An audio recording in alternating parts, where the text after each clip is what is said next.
કરવા ચૌથ વ્રત કેવી રીતે કરવું? કરવા ચૌથ વ્રત વિધિ ગુજરાતી 2025 પરિચય ભારતીય સંસ્કૃતિમાં સ્ત્રીનું સ્થાન અત્યંત પવિત્ર માનવામાં આવે છે. સ્ત્રીને શક્તિનું સ્વરૂપ માનવામાં આવે છે. દરેક પતિ માટે પત્ની લક્ષ્મી સમાન હોય છે અને પતિની દીર્ઘાયુષ્ય માટે પત્ની તપશ્ચર્યાનું રૂપ ધારણ કરે છે. તેવા અદ્ભુત તપનો એક દિવસ છે કરવા ચૌથ. આ વ્રત ઉત્તર ભારતથી લઈને ગુજરાત, રાજસ્થાન અને મધ્યપ્રદેશ સુધી મનાવવામાં આવે છે.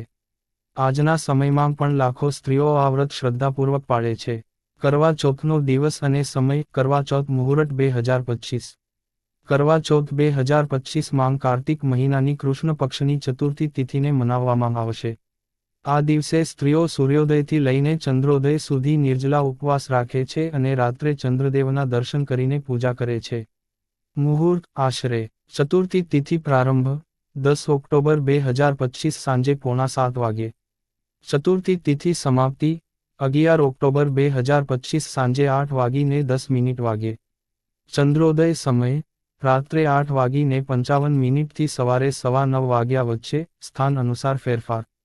કરવા ચૌથની તૈયારી. કરવા ચૌથની તૈયારીઓ એક દિવસ પહેલાથી જ શરૂ થાય છે. લગ્નિત સ્ત્રીઓ માટે આ દિવસ સૌંદર્ય, શૃંગાર અને ધાર્મિક ભાવનાનો સમન્વય છે. પૂજા માટે જરૂરી સામગ્રી: 1. કરવો માટીનો નાનો કળશ. 2. દીવો અને ઘી. 3. રોળી, ચોખા, હળદર. 4. દૂધ, પાણી, ફૂલ અને અક્ષત. 5. મીઠાઈ, પૂરી, સુહાગની વસ્તુઓ. 6. ચાલણી, ચંદ્રને જોવા માટે. 7. ગણેશજી અને માં ગૌરીની પ્રતિમા. 8. કથા પુસ્તક અથવા કરવા ચૌથ કથા. કરવા ચૌથ વ્રતની વિધિ પગલુંવાર સ્ટેપ બાય સ્ટેપ વિધિ. 1. સરગી, સુહાગન સરગી. કરવા ચૌથનો દિવસ વહેલી સવારે શરૂ થાય છે. સાસુ વહુને સરગી આપે છે, જેમાં મીઠાઈ, ફળ, સૂકામેવો, દૂધ અને પૂરી સામેલ હોય છે. વહુ સૂર્યોદય પહેલા સરગી ખાય છે, પછી આખો દિવસ ઉપવાસ રાખે છે. 2. નિર્જલા ઉપવાસ. સ્ત્રીઓ સૂર્યોદય પછી પાણી પણ લેતી નથી.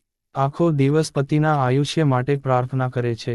દિવસ દરમિયાન ભગવાન શિવ, પાર્વતી, ગણેશ અને કાર્તિકેયની પૂજા કરવામાં આવે છે.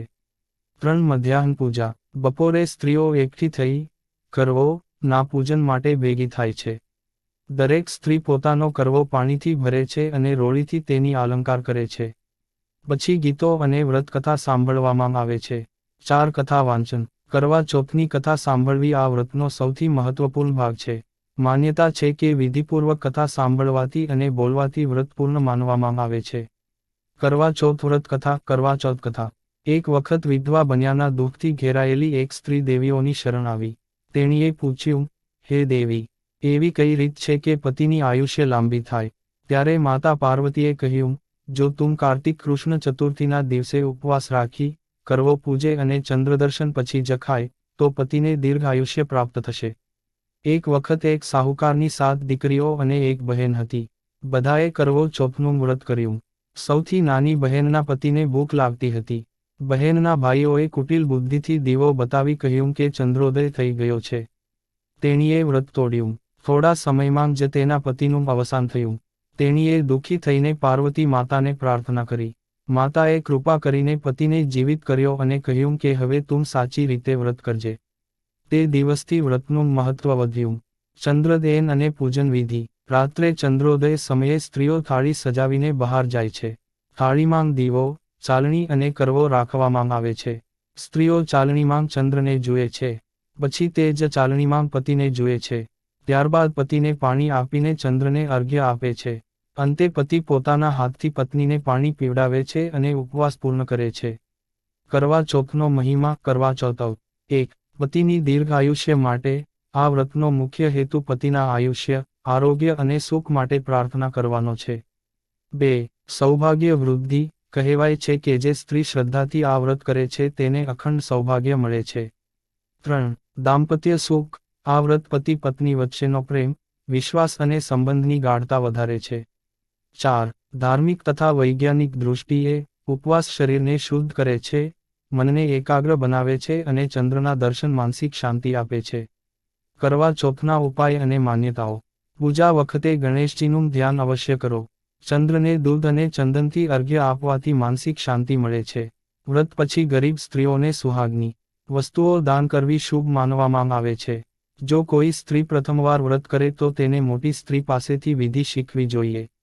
કરવા ચોથના લોકગીતો. પૂજા દરમિયાન સ્ત્રીઓ પરંપરાગત ગીતો ગાય છે, જેમ કે થી વધુ, કરવા ચોથનો વ્રત આવ્યો, સૌભાગ્ય લાવ્યો, ચંદ્રમા દેખાયા, આશીર્વાદ આપ્યા. આ ગીતોમાં ભક્તિ અને પ્રેમનું સંગમ હોય છે. આધ્યાત્મિક અર્થ. કરવા ચોથનો વ્રત માત્ર ધાર્મિક નથી, તે જીવનનો એક સંદેશ આપે છે. પ્રેમમાં ત્યાગ જરૂરી છે. ધીરજથી પ્રાર્થના કરવાથી સંસાર સુખી રહે છે. સ્ત્રીની શક્તિ, વિશ્વાસ અને તપનો પ્રતિબિંબ છે આ વ્રત. વૈજ્ઞાનિક દૃષ્ટિકોણ. આ વ્રતમાં ચંદ્રોદય પછી પાણી લેવાનું એક પ્રકારનું ડિટોક્સ છે. ઉપવાસથી શરીરમાં એનર્જી બેલેન્સ થાય છે અને ચંદ્રના કિરણોથી મન શાંત બને છે. ચંદ્ર પ્રકાશમાં કેલ્શિયમ એબ્ઝોર્પ્શન વધે છે, જે આરોગ્યપ્રદ છે. કરવો ચોથનો સમારોહ. કરવા ચોથ એક એવો તહેવાર છે જે પતિ પત્નીના સંબંધને વધુ પવિત્ર બનાવે છે. આજના આધુનિક સમયમાં પણ સ્ત્રીઓ શ્રદ્ધા અને પ્રેમથી આ વ્રત કરે છે, કારણ કે આ દિવસે કરાયેલ પ્રાર્થના, સાચી ભાવના સાથે જોડાય છે. સ્ત્રીનું તપ માત્ર ધાર્મિક નથી, તે તેના પ્રેમનું પ્રતિબિંબ છે, જે જીવનને આશીર્વાદરૂપે આનંદ, સમૃદ્ધિ અને શાંતિ આપે છે. નિષ્કર્ષ. કરવા ચોથનો અર્થ માત્ર ઉપવાસ રાખવો નથી, પરંતુ જીવનસાથી માટે શુદ્ધ ભાવથી પ્રાર્થના કરવી છે. આ દિવસે સ્ત્રી પોતાના પતિના જીવનમાં પ્રકાશ બનવા માટે તપ કરે છે. તેથી કહેવાય છે, થી વધુ, જે સ્ત્રી કરવો ચોથનું વ્રત કરે છે, તે પોતાના પતિ માટે અખંડ સૌભાગ્યવતી બને છે.